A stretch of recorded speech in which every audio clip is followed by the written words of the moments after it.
안녕하세요. 이혼하거나 고쳐 살거나 주쌤입니다. 오늘 주제는 뇌가 순수한 우동살이 상간녀 베스트 3를 한번 꼽아봤습니다.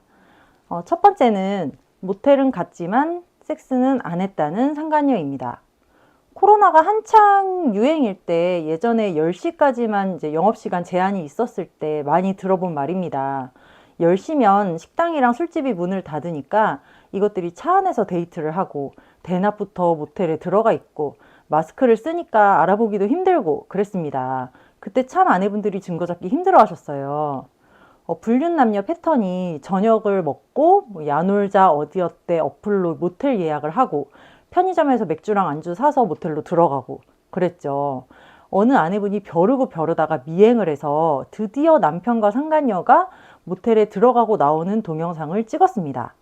남편 동창이었기 때문에 누구인지 잘 알고 있었죠. 그래서 그 증거와 이제 여러 정황 증거들을 합해서 소송을 했는데 상간녀가 답변서에 모텔은 갔지만 네가 생각하는 그런 사이는 아니다. 이렇게 쓴 겁니다. 코로나 영업시간 제한 때문에 갈 곳이 없어서 갔다. 맥주 마시고 대화만 했다. 이렇게 주장을 했습니다. 아내분이 미행으로 증거를 잡았기 때문에 모텔방 안에서 있었던 일은 모르니까 일단 그렇게 우기는 거죠. 하지만 아내분이 소송에서 당연히 승소했습니다. 상간녀 소송은 상간녀의 부정한 행위로 인해서 아내분이 받은 정신적 피해에 대한 손해배상 청구잖아요. 따라서 굳이 성관계 증거가 없어도 상간녀의 부정한 행위 증거가 있으면 됩니다. 둘이 사랑해 자기야 이런 애정어린 카톡이나 대화 그리고 애칭을 부르는 것이 녹음되어 있는 경우 그리고 성적인 것을 암시하는 음란한 대화가 있는 경우 구구절절 막 사랑을 노래하는 이메일 이런 걸로도 충분합니다. 모텔방에 남녀가 들어간 것만으로도 충분히 부정행위라는 거죠. 비슷한 사례로는 어떤 분은 이혼녀 집에 남편이 수시로 들락거리는 증거를 잡아서 소송을 하셨어요. 근데 그때 상간녀가 집에 뭐가 망가져서 내가 이혼녀라서 집에 남자가 없으니까 고쳐달라고 그 남자를 몇 번 불렀을 뿐이다. 그리고 고마워서 저녁밥을 먹고 TV를 보다가 집에 돌아갔을 뿐이다. 이렇게 주장을 했습니다. 성관계 증거가 없다고 자기는 죄가 없다, 불륜이 아니다라고 우기는 것은 뇌에 우동살이만 있는 거죠. 그리고 두 번째, 네 남편이 스토커처럼 따라다녀서 만나줬다 하는 상간녀입니다. 제가 늘 상간녀 소송도 하고 박살도 내셔야 된다 말씀을 드리는데요.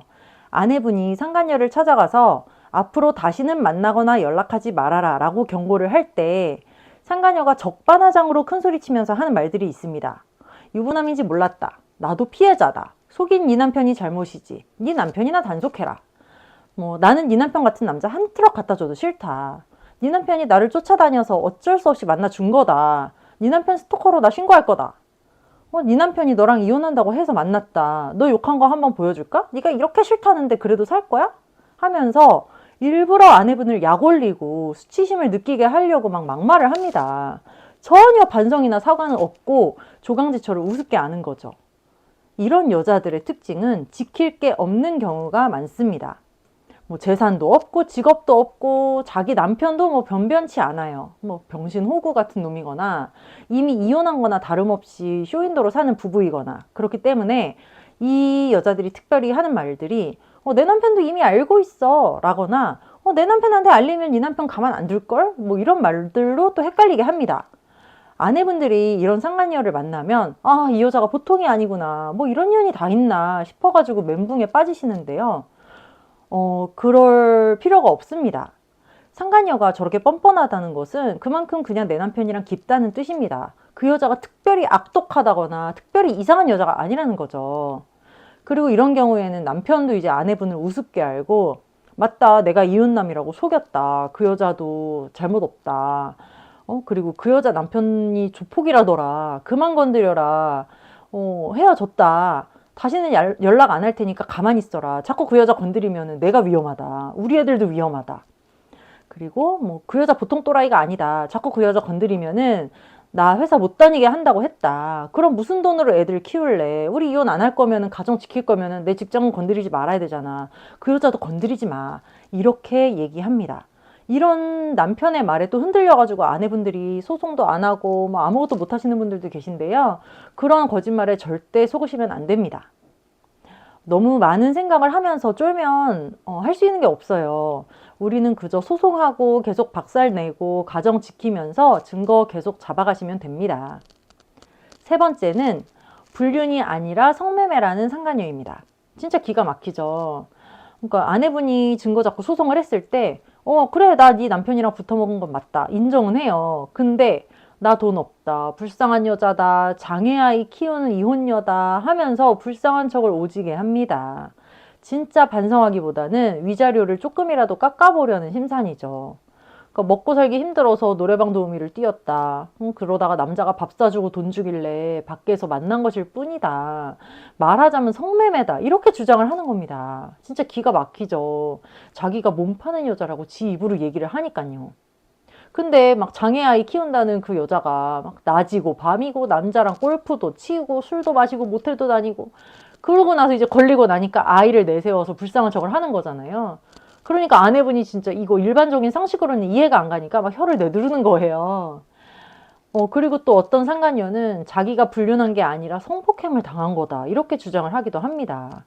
아니, 근데 성폭행 당했다는 여자가 모텔을 수십 차례를 다니고 차에서도 하고 막 자기 집으로도 끌어들이고 그런다니까요. 그냥 무시하고 쭉 우리 할 일을 하면 되는 겁니다. 그리고 이제 중요한 거는 이렇게 상간녀가 막 상식 외의 말들을 하면 아내분이 막 거기 막 휘둘리는 경우가 많아요. 막 휘둘려서 남편을 잡기도 하고 남편을 막 추궁하기도 하고 뭐 그렇게 하시는데 저런 말도 안 되는 개소리를 듣고 열받아서 남편을 드자비하면 내 손해잖아요. 그리고 상간녀들이 그렇게 도발을 하는 것도 나랑 남편이랑 싸우라고 도발을 하는 거니까 거기 너무 휘둘리시면 안 됩니다. 남편은 어차피 그냥 저런 골빈 여자 좋다고 해벌쭉해서 노란한 정신병자다 이렇게 생각하셔야 합니다. 나는 그저 갈 길을 가는 거죠.